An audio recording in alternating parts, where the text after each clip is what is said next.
அமெரிக்கர்களோட நிலவரி எப்படிப்பட்டதுன்னு நீங்கள் பார்க்கணுன்னா, முதல் உலகப் போரில் கருப்பினத்தவர்களை எப்படி நடத்துனாங்கன்னு நீங்கள் தெரிஞ்சுக்கிட்டா போதும். முதல் உலகப் போர் துவங்கின காலத்தில் யுனைடெட் ஸ்டேட்ஸ் நடுநிலையாக தான் இருந்துச்சு. ஆனால் அப்படி சொல்லிட்டு ஜெர்மனியோட எதிரி நாடுகளுக்கு பொருளாதார உதவி, ஆயுத உதவி, ஏன் வாலண்டியர் சோல்ஜர்னு எல்லா உதவிகளையும் செஞ்சுட்டு தான் இருந்துச்சு. இதை பார்த்து கடுப்பான ஜெர்மனி யுனைடெட் ஸ்டேட்ஸ் ஆஃப் அமெரிக்காவோட கப்பல்களை குறிவைக்க ஆரம்பிச்சிச்சு. சும்மா இல்லைங்க, அது வரைக்கும் கப்பல்னால் கடலுக்கு மேலே தான் மிதக்கும்னு நினச்சிட்டு இருந்தவங்களுக்கு எல்லாம் அது ஒரு பேரதிர்ச்சியாக இருந்துச்சு. ஜெர்மன் யூபோட், நீர்மூழ்கி கப்பல்.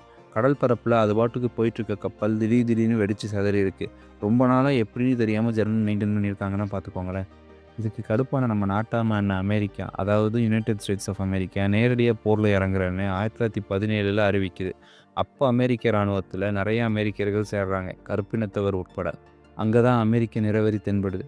கருப்பின வீரர்களை மட்டும் தனியாக 369th இன்ஃபென்ட்ரின்னு பிரிக்கிறாங்க.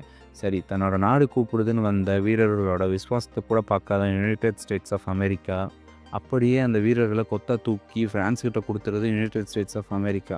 ஆனால் ஃப்ரான்ஸை சும்மா சொல்லக்கூடாதுங்க, பாராட்டியே ஆகணும். அவர்களை ஒரு ஃப்ரான்ஸ் சோல்ஜராக தான் பார்த்துச்சு. ஃப்ரான்ஸ் இராணுவத்தில் என்னென்ன விருதுகள் தருவாங்களோ அத்தனையும் அவங்களுக்கு சமமாக தரப்பட்டுச்சு, யூனிஃபார்ம் உட்பட.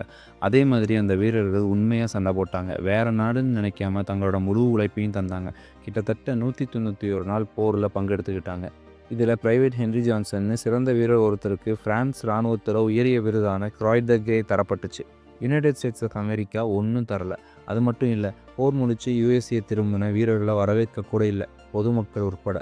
ஹென்ரி ஜான்சனுக்கு மெடல் ஆஃப் ஆனர் என்ற யுனைடெட் ஸ்டேட்ஸோட இராணுவ விருது ஒரு நூற்றாண்டுக்கு அப்புறமா 2015 தரப்பட்டுச்சு.